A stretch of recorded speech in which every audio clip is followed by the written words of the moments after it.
Achim Schloeffel and Mike von Splunteren from Innerspace Explorers, and today we'll talk a little bit about lights, cordless lights, and lights with cable, canister lights, and how to use them, what's important, what's the standard. Alright, Mike, so you recently had a happening that made us think about this video, so what happened?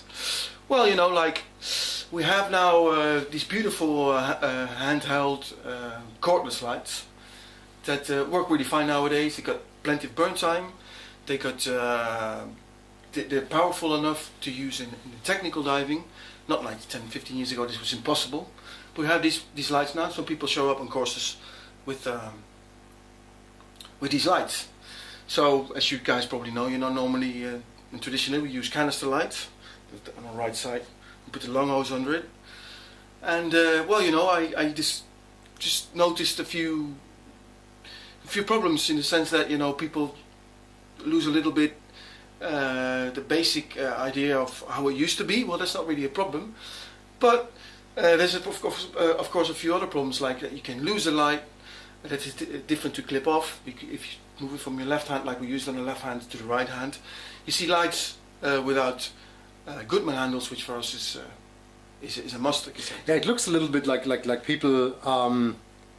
When these cordless lights came up, it looked a little bit to me like people started to use all kind of shitty lights because oh yeah, you don't need a canister light anymore, so I can buy the $30 Chinese light. Yeah, a Chinese light that 5 watts and I mean just something like a torch. Yeah. And we see some weird things. And you also told me that actually there's agencies out there that came up with kind of rules, so you cannot use this and that light for this and that course. So okay, so this is what we're talking about. Of course, you know, we at IC we want to you know, be open to especially to new technology like this, and I think we can safely say that these lights are not going to go away.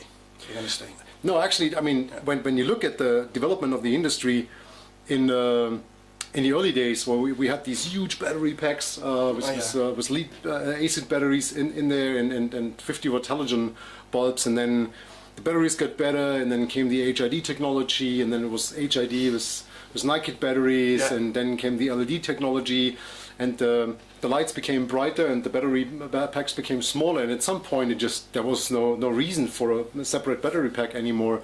So it's a development that we just have to follow. I mean, it's a natural way, and obviously a light from today is 100 times better than it was 20 years ago.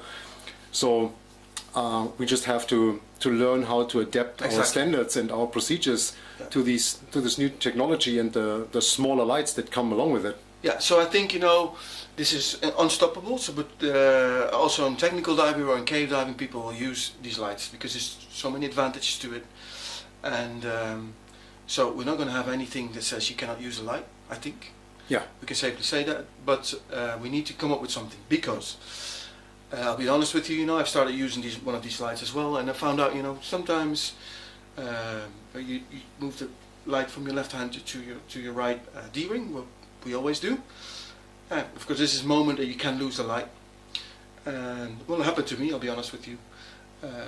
Playing around with it, you know, I had a GoPro on my right D-ring, so I clipped it off, and the light fell. Well, got a new one. Get a new one. Yeah, but you don't want to lose your light, really. You know, you just jumped in the water and it's blue. It's 100 meters below you. We're going to do a wreck at 60 meters. You don't want to lose your light. So I discovered that, you know, maybe, you know, a proper bolt snap, 1 inch. You can put your finger through, you know, and practice this. Get it off. A Goodman handle, of course, is a must. Let's have a look at the stuff. Yeah. Okay. All right. So now we have the setup, and with the canister lights underneath the belt, and I mean the procedures on these lights are pretty clear. Unless it is not in your hand or in temporary position, it is clipped off. It's nice and tight, and even if I'm in a horizontal position, I mean, nothing happens. It's on the inside of the D-ring. Remember the sequence. And if I take it out, we also teach a proper procedure. I unclip it, I pull it out, it goes on my hand, and I follow the cord back to my canister to make sure it's not underneath the long hose or entangled somewhere or underneath the harness. whatever. And there already comes the reason for the rigid Goodman handle. I mean, if this is like a Velcro or something, I really have to take it off, and I probably cannot just go in. So also when I'm diving and I want to do something with my left hand, I mean, that's one fluent movement. I can do whatever, and I can go back in. And if this is a not rigid handle, that's simply not possible. For example, on a flow check, you know, you would have to... Exactly. And the light would be all over the place. You don't want to have that. Exactly. So now the important thing is to establish the same kind of rules and standards for a light without a cable. So for example, the temporary clip, you remember the bolt snap goes on the loop, light's clipped away. So now if I'm doing a gas switch or working on my wet notes or whatever, I still have light. It's not shining into the face of my partner. And the same thing has to go with the cordless light.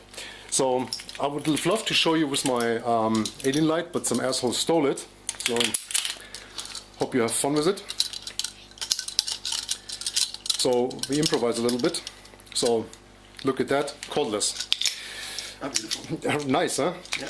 So that's what a cordless light should look like. Again, rigid handle, whatever you have on top of that handle, and obviously you can clip it off. And this is actually what you said. Either you need a big bolt snap where you can put your finger through, or in my case, I use the Goodman handle to secure it. So I'm grabbing it like that, and I can clip it off. But obviously now this is not a temporary solution, because now again I would blind my partner. So there has to be either a loop in the back or an additional bolt snap. Yes, exactly. So when you have it in temporary storage, it hangs like shining down. And be aware that if you use a cable light, usually the loop is on the cable, and the weight of the light head makes it point downwards. So if you don't have the cable, either you need a relatively long loop, which is not a good idea, or you have to have an attachment point on top of it, where you can put your double ender. Exactly. Or a permanent bolt snap, doesn't matter. So eventually we'll achieve exactly the same as what we as what we used to do. Yeah, and I mean, instead of like following the cable, when you put it on your hand, it's the other side around. When you clip that thing off, as you don't have the cable as a backup security, I mean, when you clip it off, it should become a habit to really check it. And I do this actually with all the stuff that I'm clipping. Even if I put my my working double ender away, I mean, I clip it in and I quickly do this just to make sure. And you also want to feel that it's not like on top of another bolt snap, which I see a lot of times, because if there's no pull here, I can say, okay, that's wrong, and I can refix it. Because when I need it, and then I mean the gate's blocked because it's on something, I mean it's always a pain, and you make sure you don't lose exactly. lose your stuff. So now we're gonna develop some nice material on that, standards. Yeah. And but everybody will be able to use cordless lights. Also in technical on a technical course, and yeah, so there will be no ISE standard saying like you cannot use a cordless light on a level 1 class or something like that. As long as the light has enough power to support you on the kind of dive you're planning, and it has enough light power to be bright enough to compete with your partner, yeah, then it should be fine. Yeah, then it should be fine. So it's no problem. I mean, for example, the alien light is a perfect example. I mean, I use mine for cave diving and wreck diving and everything, and never had any issues. Yeah. So hopefully the new owner has the same joy with it. Yeah. So. Okay, guys. So I hope you enjoyed our little chat here on these new lights, and keep on practicing, and we'll show you the way. IEC rocks. Definitely. If you like the channel, please subscribe if you have not yet. Follow us on Facebook, and I'll see you next time. Bye-bye. Bye-bye.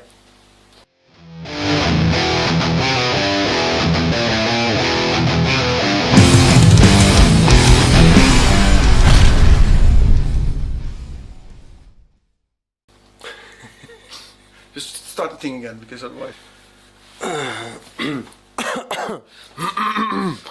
Maybe we should... Can you remember the one in Lanzarote? We were laughing our ass off for like an hour.